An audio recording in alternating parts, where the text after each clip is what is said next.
एक शाम प्राची टीवी पर सीरियल देख रही होती है। तभी उसकी सास वहां आती है। अरे सीरियल में तो ऐसे मग्न है जैसे आज रात का खाना पड़ोसी आकर बनाएंगे। मुझे पता ही नहीं था आपने अपने बेटे की शादी पड़ोस में भी की हुई है। हैं? मतलब? मतलब इस घर में सारा काम बहू ही करती है, आप तो सिर्फ खर्राटे मारती हैं। अच्छा जी, फिलहाल तो तुम आराम फरमा रही हो, चलो जाओ, ये मेरे टीवी देखने का समय है। आहा, इसीलिए मुझे भगाया जा रहा है।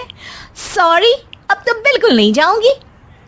प्राची की इस बात पर दोनों सास बहू के बीच टीवी रिमोट के पीछे बच्चों जैसे छीना झपटी शुरू हो जाती है, जिसके बीच श्लोक भी काम से घर वापस आ जाता है।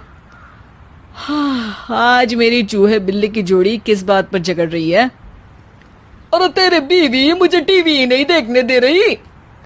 अरे तुम्हारी मम्मी मुझे खाना बनाने के लिए फोर्स कर रही है। अरे वाह, ऐसे बेतुके रीजन पर तो बच्चे भी झगड़ा नहीं करते। अरे मुझे कुछ मत बोल, सब इसने ही शुरू किया है। हाँ हाँ, जैसे आप तो बहुत दूध की धूली है ना। अरे बस, दोनों चुप। प्राची जाओ, खाने की तैयारी करो। और माँ तुम छोड़ो, तुम्हें क्या बोलूं, शांति से अपना सीरियल देखो, मुझे दोबारा लड़ने की आवाज सुनाई नहीं देनी चाहिए। ऐसा बोलकर श्लोक वहां से चला जाता है, जिसके पीछे पीछे प्राची भी कुछ न कुछ बड़बड़ाते हुए रसोई में चली जाती है। हाँ हाँ, सासू जी को तो कुछ बोलेंगे ही नहीं, बस मुझ पर ही हुक्म चलता है, खाना बनाओ, जैसे मैं इनके घर में खाना बनाने के लिए आई हूँ। इसी तरह शाम बीतती है और रात को श्लोक और प्राची की सास खाना खाकर सोने चले जाते हैं, लेकिन प्राची गुस्से में कुछ खाए बिना काम में ही लगी रहती है। इस घर में किसी को घंटा फिक्र नहीं पड़ता, मैं खाऊं या भूखी रहूं। प्राची कुछ देर के लिए रसोई से बाहर जाती है और जैसे ही वापस आती है तो वहां दूध का भरा ग्लास देखकर हैरान रह जाती है। फिक्र पूरी है, बस दिखाना नहीं है। प्राची दूध पीकर सोने चली जाती है और अगली सुबह एक बार फिर सास बहू का कार्टून नेटवर्क स्टार्ट हो जाता है। ये तुमने ही किया है। अरे अजीब जबरदस्ती है, मैं बोल रही हूँ मैंने कुछ नहीं किया। दोनों ने मिलकर पूरे घर को पागल खाना बनाया हुआ है। यहाँ कोई नॉर्मल इंसान तो रह ही नहीं सकता, इसीलिए अब पड़ोसी क्या रिश्तेदार भी घर आने से कतराते हैं। और सुन बेटे, तू भी चंगा, तेरी माँ भी चंगी, तेरी बीवी भी चंगी, रिश्तेदार। हाँ जी, आपको नहीं पता क्या, गंगाधर ही शक्तिमान है, रिश्तेदार ही। हाँ हाँ, बस समझ गया। कभी जानवरों जैसे लड़ेंगी तो कभी जुगलबंदी करेंगी। भाई मैं आप दोनों के बीच में नहीं फंसना चाहता।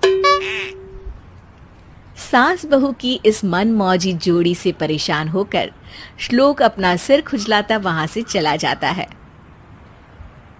चलो अब मैं भी कीर्तन में जा रही हूँ।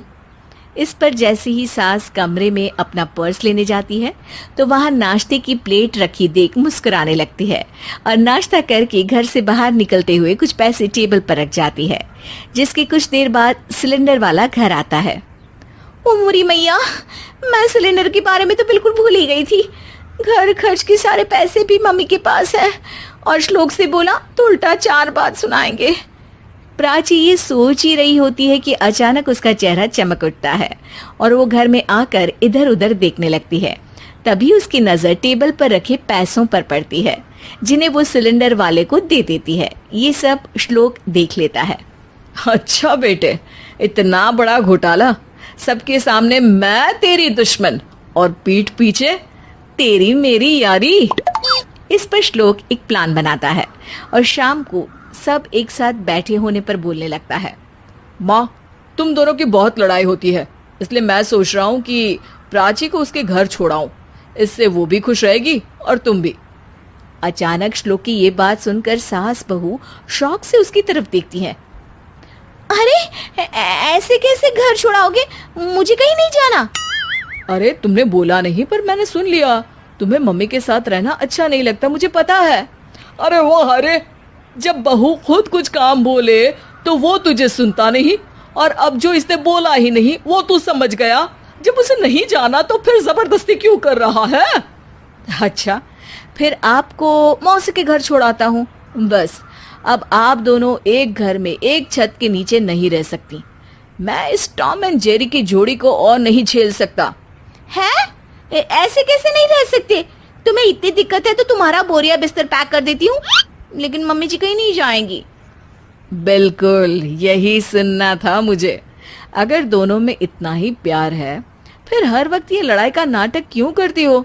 देखा मैंने कैसे माँ किचन में दूध रखती है और तुम उनके लिए कमरे में नाश्ता रखती हो, और कैसे वो पहले ही तुम्हारी दिक्कत समझकर घर में पैसे रखकर बाहर जाती है।